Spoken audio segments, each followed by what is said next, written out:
नमस्कार मंडळी, श्री स्वामी समर्थ. मी तृप्ती, तुम्हा सर्वांचं माझ्या चॅनलमध्ये खूप खूप स्वागत आहे. बघा मंडळी, आपल्या घरांमध्ये सर्वांचे लाडके जे गणपती बाप्पा आहे त्यांचं विराजमान झालं आहे.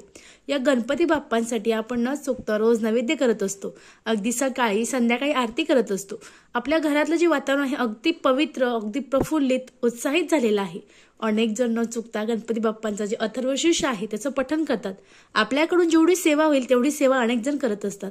कारण या 10 दिवसामध्ये गणपती बाप्पांचं जे तत्व आहे, या 10 दिवसामध्ये गणपती बाप्पांचं जे गणेश तत्व आहे ते या पृथ्वीवर 1% नाही तर 100 पटीनं जागृत झालेलं असतं.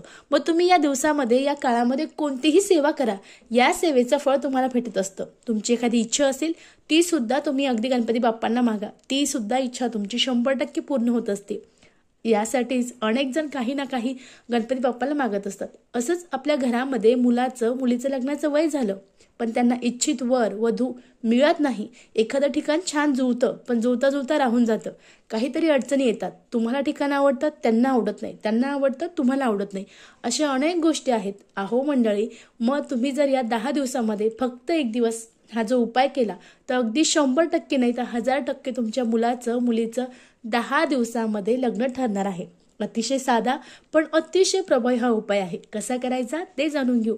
पण त्यापूर्वी आपण जर माझ्या चॅनलला नवीन असाल तर प्लीज चॅनलला सबस्क्राईब करा, शेअर करा. हा व्हिडिओ मित्र, मैत्रिणी, नातेवाईक यांच्यापर्यंत नक्की पाठवा. गणेश चतुर्थी हा हिंदू धर्मातील एक मोठा आणि प्रमुख सण आहे. हा दिवस भगवान गणपतीच्या जन्मतिथीच्या उत्साहप्रित्यर्थ मानला जातो आणि या दिवशीपासून आपल्या घरामध्ये आपण गणपती बाप्पांची प्राणप्रतिष्ठा करतो आणि अगदी 10 दिवस आपल्या घरामध्ये गणपती बाप्पांचं आगमन झालेलं असतं. अनेक देशात, अनेक राज्यात गणपती बाप्पांचा उत्सव अगदी भक्तिभावाने केला जातो. हा उत्सव भाद्रपद महिन्यातील शुक्ल पक्षाच्या चतुर्थीला येत असतो आणि यावर्षी आपल्या घरामध्ये सुद्धा लाडक्या गणपती बाप्पांचं आगमन झालं आहे. या दिवशी किंवा या दिवसानंतर आपल्या घरामध्ये जे गणपती बाप्पा आहेत ते स्थापित करून आपण त्यांना रोज नैवेद्य, आरती करत असतो. आणि यासोबतच हा उत्सव या घरामध्ये आपल्या गणपती बाप्पांचं आगमन झाल्यानंतर आपल्या जीवनात जो आनंद आहे तो कायम राहतो. सकारात्मक ऊर्जा, कुटुंबात सुख शांती राहते आणि आपल्या अडथळ्याचे जे निवारण आहे ते सुद्धा गणपती बाप्पा करत असतात. मग आजच्या दिवशी आपण जर मी तुम्हाला जो उपाय सांगणार आहे तो जर केला तर अगदी तुम्ही 10 दिवसात हा उपाय कधीही करू शकतात. याला काही नियम, अटी नाही. उपाय कसा करायचा ते जाणून घेऊ. तुम्हाला हा उपाय कधीही करता येईल. ज्या दिवशी करायचा आहे त्या दिवशी सकाळी लवकर उठायचं आहे, स्नान करायचं आहे. त्यानंतर तुमच्याकडे लाल रंगाची वस्त्र असेल परिधान करा किंवा धुतलेली वस्त्र असतील ते सुद्धा चालणार आहे. सकाळी लवकर उठल्यानंतर तुम्हाला स्नान झाल्यानंतर गणपती बाप्पांजवळ बसायचं आहे. पण त्याआधी तुम्हाला या उपायासाठी एक गोष्ट लागणार आहे. ती कोणती? तर तुम्हाला घरातले तांदूळ घ्यायचे आहे. तांदूळ हे कुठेही तुटलेले, खंडित झालेले, फुटलेले नसावे.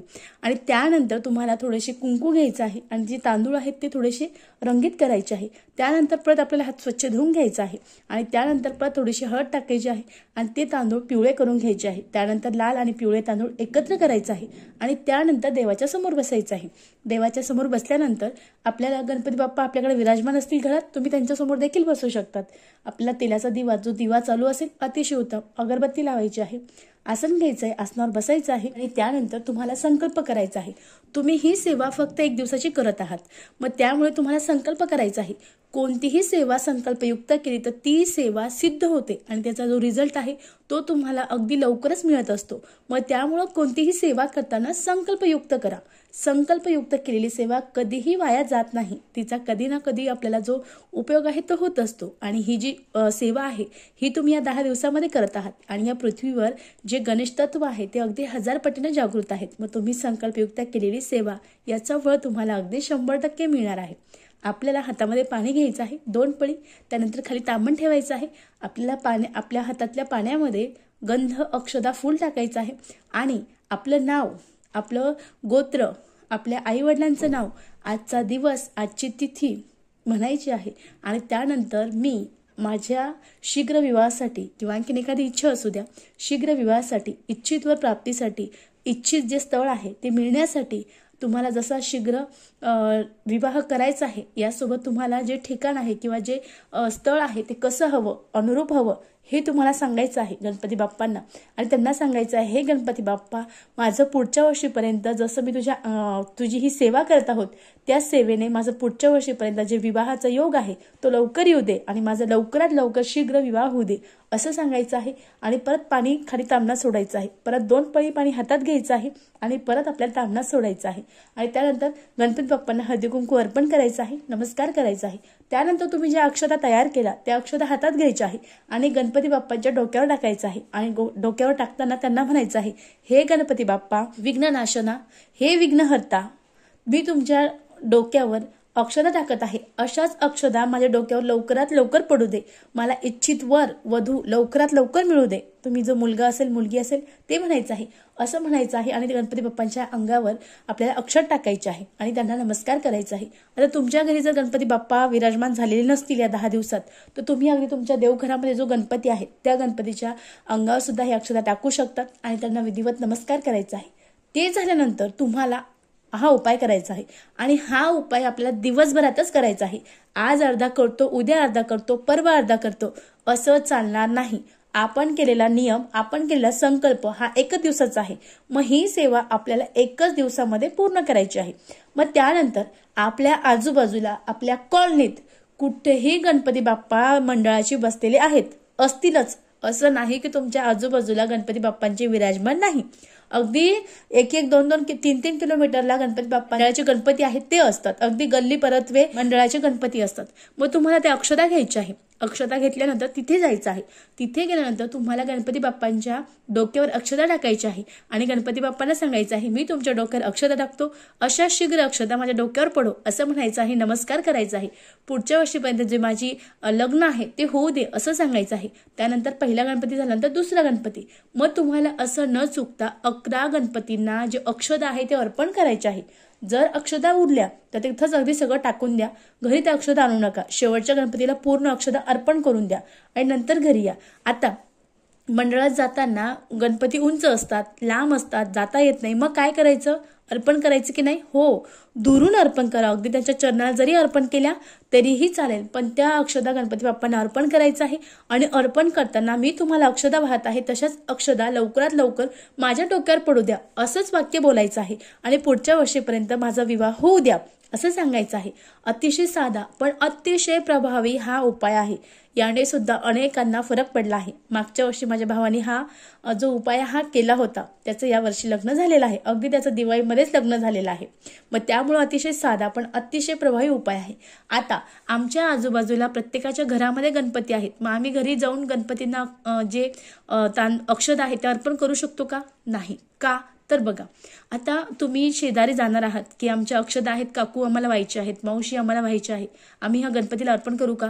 मग त्या काकू किंवा मावशी तुम्हाला विचारणार, तुम्ही हे कशाला अर्पण करत आहात? काय आहे? होणार आहे का? नको नको, तुम्ही आमच्या गणपतीला अर्पण करू नका. असं का कसं हा प्रश्न जर केला तर तुमची इच्छा पूर्ण होणार नाही. कोणतीही सेवा करत असाल तर ती सेवा कुणाला सांगू नका. सेवा पूर्ण झाल्यानंतर तुमची जर इच्छा असेल तर त्या व्यक्तीला सेवा सांगा. तिची इच्छा असेल तर ती व्यक्ती सेवा करेल. पण तुम्ही ही सेवा स्वतःसाठी करणार आहात. मग त्यामुळे इकडं तिकडं बोलण्यापेक्षा आधी सेवा पूर्ण करा, इच्छा पूर्ण होऊ द्या आणि मग सांगा. मग त्यासाठी शेजारी इकडं तिकडं न जाता सरळ मंडळाचे गणपती असतात, मंडळाच्या गणपतीला जाऊ शकतात. आता मुलगा मुलगी ही सेवा करू शकत नाही, मग आई वडील करू शकतो का? तर चालणार नाही. ही सेवा इच्छित वर आणि इच्छित वधू प्राप्त करण्यासाठी मुलगा मुलगी करत आहे. यासाठी ज्यांचा विवाह करायचा आहे, विवाह होण्याच्या अडचणी आहेत, त्याच व्यक्तीने ही सेवा करायची आहे. सेवा अगदी साधी सोपी आहे, काही नियम नाही. पण सकाळी लवकर उठून तुम्हाला 11 गणपतींना न चुकता त्याच दिवशी जे अक्षता आहेत त्या अर्पण करायच्या आहे. आणि यामुळे तुमचा शीघ्र अगदी दिवाळीपर्यंत तुमचा विवाह योग येणार आहे. विवाह योग येणारच आहे, विवाह सर्वांचाच होणार आहे, पण तुम्हाला इच्छित वर प्राप्ती होणार आहे, इच्छित वधू प्राप्त होणार आहे.